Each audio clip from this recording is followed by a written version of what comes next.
Hello everyone, this is Book Talk English. I am ch.1. We are reading the book A Single Shot written by Linda Park. And today will be the second episode, but before going, I have to apologize to you. Yesterday, some of my listeners said to me that the sound of first episode wasn't good. So they asked me to make a great version for easy listening. So today, I can help recording the same one as episode first. I believe you will forgive me my apology. So I will start with chapter 1 again. Here we go.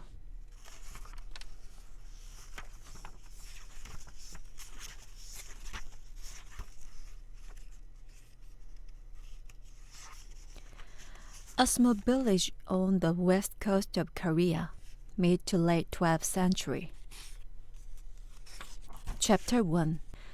The well-fed of the village greeted each other politely by saying, "Have you eaten well today?" ch.1 and his friend turned the greeting inside out for their own little joke. ch.1 squeezed the birching pouch that he wore at his waist. He had meant to hold back the good news, but the excitement spit out of him. "Great man, a good thing that you greeted me so just now, for later today we'll have to use the proper words." He held the bag high. ch.1 was delighted when Crayman's eye widened in surprise. He knew that Crayman would guess at once. Only one thing could give a bag that kind of smooth fullness. "Come, my young little friend, tell me how you came by such a fortune. A tale worth hearing, no doubt." ch.1 had been trotting along the road on his early morning perusal of the village rubbish heaps. Ahead of him, a man carried a heavy load on a jjigae, an open-frame baggage made of branches. On the jjigae was a large woven straw container, the kind commonly used to carry rice. ch.1 knew that the rice must be from last year's crop. In the fields surrounding the village, this season's rice had only just begun to grow. It would be many months before the rice was harvested, and the poor allowed to glean the fallen grain from the bare fields. Only then would they taste the pure flavor of rice and feel its solid goodness in their bellies. Just looking at the straw box made water rush into ch.1's mouth. As ch.1 started, the rice began to trickle out of a hole in the straw box. The trickle thickened and became a stream. Obviously, the man continued on his way. For a few short moments, ch.1's thoughts wrestled with one another. Tell him, quickly, before he loses too much rice. No, don't say anything. You'll be able to pick up the fallen rice before he rounds the bend. ch.1 made his decision. He waited until the man had reached the bend in the road, then went to catch him. "Honorable sir," ch.1 said, panting and bowing, "as I walk behind you, I noticed that you're marking your path with rice." The farmer turned and saw the tray of rice. A well-built man with a broad, sun-tanned face, he pushed his straw hat back, scratched his head, and laughed ruefully. "Impatience," said the farmer. "I should have had this container open with a double wall, but it would have taken more time. Now I pay for not waiting a bit longer." He struggled out the jjigae straps and inspected the container. He pulled the straw to close the gap, but to no avail, so he threw his arms up in mock despair. ch.1 grinned. He liked the farmer's easygoing nature.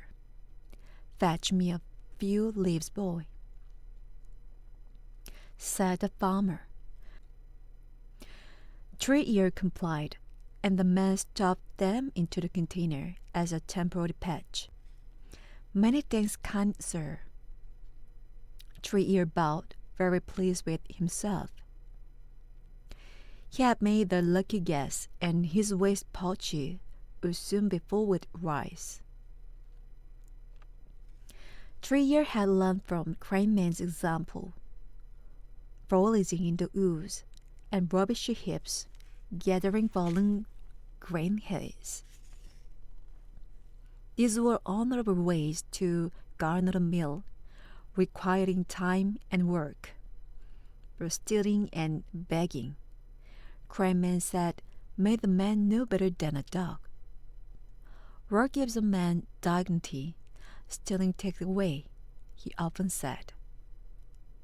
Following Craneman's advice was not always easy for ch.1. Today, for example, was stealing too weighty as ch.1 had for more rice to fall before alerting the man? His rice bag was leaking. Did a good deed balance a bad one? ch.1 often pondered these kinds of questions, alone or in discussion with Craneman. Such questions solved in two ways. Craneman had explained. They keep a man's mind sharp, and his thoughts off his empty stomach. Now, as always, he seemed to know ch.1's thoughts without hearing them spoken. Tell me about this farmer, he said. What kind of man was he? ch.1 considered the question for several moments, stirring his memory. At last he answered, one who lacks patience. He said it himself. He had not wanted to wait for a sturdier container to be built, and he could not be bothered to pick up the fallen rice. ch.1 paused, but he laughed easily even at himself. If we were here now and hear you tell of waiting a little longer before speaking, what do you think he would say or do? He would laugh, ch.1 said, surprising himself with the speed of his response. Then more slowly, I think he would not have minded. Craneman nodded, satisfied. And ch.1 thought of something his friend often said.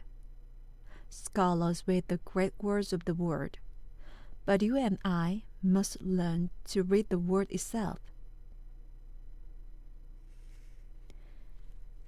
ch.1 was called after the mushroom that grew in winkle-help circles on dead or fallen tree trunk, emerging from the rotten wood with a benefit of parent seed. A good name for an orphan, Craneman said. If ever ch.1 had had another name, he no longer remembered it, nor the family that might have named him so.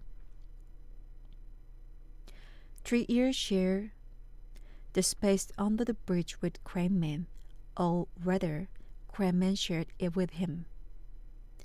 After all, Craneman had been there first, and would not be leaving any time soon. The shivered and twisted cough and food he had been born with made sure of that. ch.1 knew the story of his friend's name.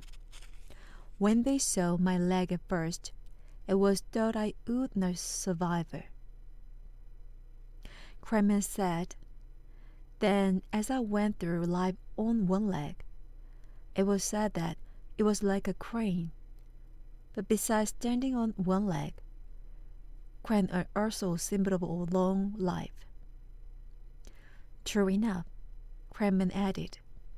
He had outlived all his family and, unable to work, had been forced to sell his possessions one by one, including, at last, the roof over his head. Thus it was that he had come to live under the bridge.